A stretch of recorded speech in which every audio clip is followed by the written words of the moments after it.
പരിഭവവർണ്ണ പരാഗങ്ങളും കവിതയുമായി നിന്റെ ചെറിയ വിരിയും അലരിനാളികൾ കേറിക്കോ കേറിക്കോ. അർജുൻ, രാജേഷ്, അശ്വിൻ, അമലേന്ദു, ശ്രാവൺ, കിരൺ, അഷ്റഫ്, ആകാശ്, പവിത്ര. ഞാൻ വിളിച്ചോളാം. കുട്ടികളെ നന്നായിട്ട് ശ്രദ്ധിക്കണേ സുഹൃത്ത് സാറേ.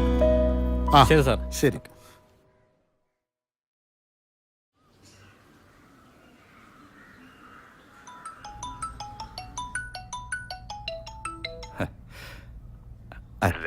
ഹലോ, ഞാനാ. ഒരു വിവരവും ഇല്ലല്ലോ.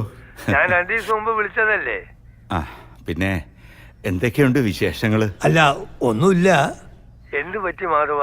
മോള് നിനക്ക് സുഖമില്ലെന്ന് പറഞ്ഞു. ആ പഴയ നെഞ്ചുവേദന പിന്നെയും വന്നൂല്ലേ? ഹേയ്, വയസ്സായിക്കൊണ്ടിരിക്കുകയല്ലേ. അത് നിനക്ക് മാത്രല്ലല്ലോ. ഇപ്പൊ എങ്ങനെയുണ്ട് നെഞ്ചുവേദന? വേറെ കുഴപ്പമൊന്നുമില്ല. As usual. ഡോക്ടർ റെസ്റ്റ് എടുക്കാൻ പറഞ്ഞിട്ടുണ്ട്. ഇന്ന് രാവിലെ മോള് പറഞ്ഞപ്പോഴാണ് ഞാൻ കാര്യങ്ങളൊക്കെ അറിഞ്ഞത്. അല്ല, വിളിക്കുമ്പോഴെങ്കിലും നിനക്കൊന്ന് പറഞ്ഞൂടെ? ഹേയ്, അതിന് മാത്രമേ എനിക്കൊന്നുമില്ലടോ. നിങ്ങളൊക്കെ കൂടി എന്നെ രോഗിയാക്കരുതാ മതി. അത് വിട്. മനു എന്നാ നാട്ടിലെത്തുന്നത്? അവൻ അടുത്ത മാസം വരുന്നാ പറഞ്ഞേ. മോൾ അങ്ങോട്ട് വരുന്നുണ്ടെന്ന്. നീ അവളോട് തന്നെ നേരിട്ട് ചോദിക്കേ. അവൾ എത്തിന്നാ തോന്നുന്നേ.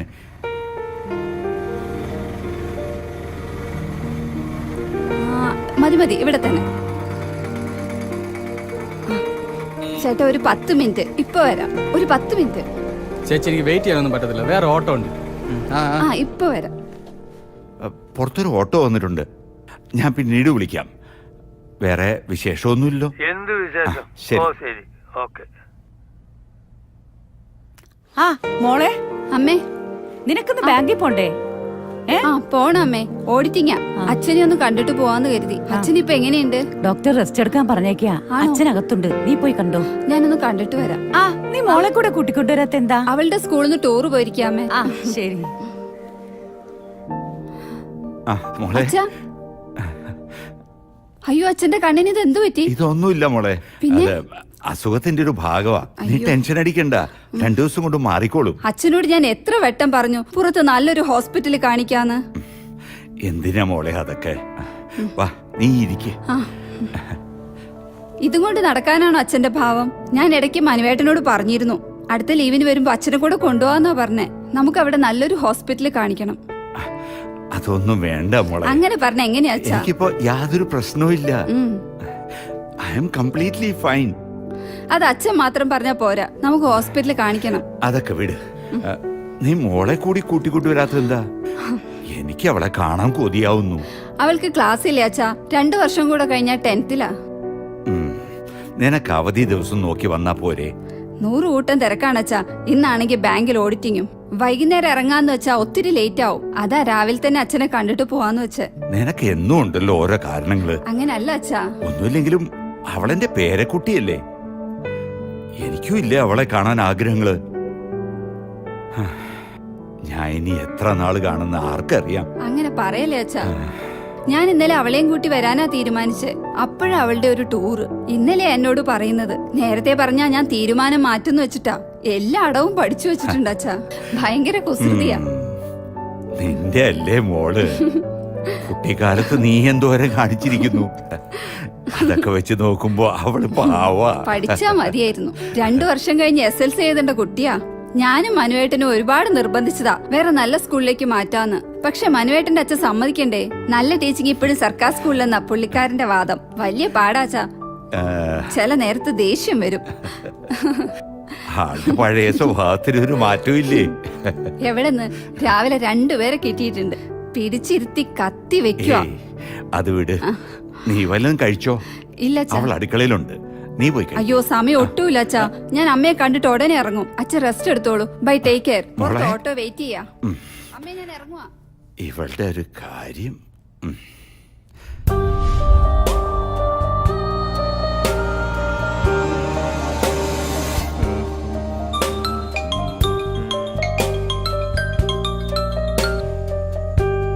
ഹലോ, കേശവൻ സാറല്ലേ? ഞാൻ സാറിന്റെ വലിയൊരു ആരാധകനാ. ആരാ സംസാരിക്കുന്നത്? ഞാൻ ആരാണെന്ന് പറഞ്ഞ പിന്നെ കഥ തീർന്നില്ലേ സാറേ? തൽക്കാലം സാർ അറിയേണ്ട ഒരു കാര്യം ഞാൻ പറയാം. സാറിന് വളരെ വിലപ്പെട്ട ഒന്ന് എന്റെ കയ്യിൽ ഭദ്രമായിട്ടുണ്ട്. നിങ്ങൾ ആരാണ്? നിങ്ങൾക്ക് എന്താ വേണ്ടത്? സാറിന്റെ പേരക്കുട്ടിയുടെ സ്കൂളിൽ നിന്നും ഇന്ന് ടൂർ പോയിരുന്നില്ലേ? ആ പോയ ബസ് ഞങ്ങളൊന്ന് ഹൈജാക്ക് ചെയ്തു. അപ്പോഴാ അറിയുന്നത് സാറിന്റെ പേരക്കുട്ടി അതിലുണ്ടെന്ന്. അപ്പോ അത് വിളിച്ചറിയിക്കുക എന്നത് എന്റെ കടമയല്ലേ? ഒന്നുമില്ലേലും ഞാൻ സാറിന്റെ ആരാധകനല്ലേ? നിങ്ങൾ ആളെ കളിയാക്കാണോ? ഞാൻ ആരാന്ന് നിങ്ങൾക്ക് ശരിക്കും മനസ്സിലായില്ലല്ലേ? മനസ്സിലായത് കൊണ്ടല്ലേ സാറേ സാറിനെ തന്നെ വിളിക്കുന്നത്. എന്നാ എനിക്ക് കാര്യമായിട്ടൊരു കാര്യം പറയാം. എനിക്കൊരു 50 ലക്ഷം രൂപ തന്ന സാറിന്റെ ചെറുമോളെ അങ്ങ് തിരിച്ചു തന്നേക്കാം. മേലി നമ്പറിൽ വിളിക്കരുത്. കൊറേ എണ്ണ ഇറങ്ങിയിട്ടുണ്ട് ആളെ വടിയാക്കാൻ. ഈ ഫോൺ കണ്ടുപിടിച്ചാൽ തച്ചു കൊല്ലണം. ആ കൂട്ടത്തിൽ മുതലാളി ഉണ്ടെന്ന് പറഞ്ഞാണല്ലോ. ഏത് കൂട്ടത്തില്? അല്ല, ഫോൺ കണ്ടുപിടിച്ചതില്. അതിന് ലാൻഡ് ഫോണ്. ഇത് മൊബൈൽ അല്ലടോ. അല്ല, ആരാ മുതലാളി വിളിച്ചത്? എന്താ പ്രശ്നം? ആരോ വെറുതെ കളിപ്പിക്കാൻ വിളിക്കാന്ന്. മറ്റേ സ്കൂൾ ബസ് ഹൈജാക്ക് ചെയ്തെന്നോ മോള് ഓരോ കസ്റ്റഡിയിലാണെന്നൊക്കെ ചുമ്മാ തള്ളുക. അതും എന്നോട്. ഒന്നും അങ്ങനെ തള്ളിക്കളയാൻ പറ്റൂല മുതലാളി. മുതലാളി ഒന്ന് സ്കൂൾക്ക് വിളിച്ചു തിരക്കേ. ഒന്നും പറയാൻ പറ്റാത്ത കാല. എടാ ഇതാരോ കളിപ്പിക്കാൻ വിളിച്ചാന്ന്. അല്ല മുതലാളി, ഇതൊരു സ്ഥിരം സംഭവം ആയിക്കൊണ്ടിരിക്കുക. നേരോ? ഇന്നലെയും കൂടി ഞാൻ പത്രത്തിൽ വായിച്ചതാ. എന്തായാലും മുതലാളി ഒന്ന് വിളിച്ചു നോക്ക്. ഞാനൊന്ന് മോളെ വിളിക്കട്ടെ.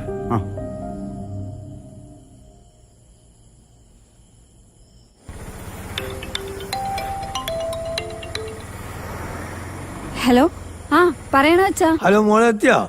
ഇല്ല, ഞാൻ വന്നോണ്ടിരിക്കാ. ബാങ്കിൽ എത്തിയപ്പോ താമസിച്ചു. അതാ. പിന്നെ താമസിച്ചാലെങ്ങനെ? അത് പോകുന്ന വഴിക്ക് വീട്ടിലൊന്ന് കേറിയായിരുന്നു. അതാ താമസിച്ചേ. പിന്നെ മോളെ, നീ ആ സ്കൂളിലെ നമ്പർ തന്നാട്ടെ. എന്തിനാ അച്ഛാ സ്കൂളിലെ നമ്പര്? ഒന്നുമില്ല, അവരെത്തുന്ന സമയം ഒന്ന് വിളിച്ച് കൺഫേം ചെയ്യാനാ. അതാ ഹോളിലെ ഷെൽഫിൽ ഒരു ഡയറി ഇരിപ്പുണ്ട് അച്ഛാ, അതിലുണ്ട്. മമ്മരെ, ഈ ആ സെൽഫ് എന്റെ ഡയറി ഇങ്ങോട്ട് എടുത്താട്ടെ.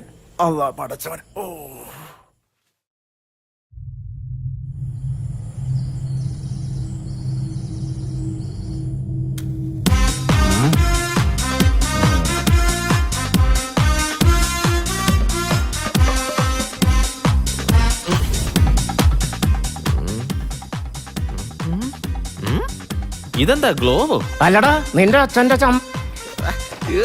എന്നെ എന്തിനാടാ കെട്ടിയിട്ട്? ഞാൻ പോലീസാടാ. നീ എന്തിനാ എന്നെ അടിച്ചത്? കള്ളം പറയില്ലേ ചേട്ടാ? കുളം പറയാനെങ്കിലും പോലീസിൽ മണ്ടൻ. നിനക്ക് ഞാൻ പുറത്തിറങ്ങിട്ട് കാണിച്ചിടാടാ.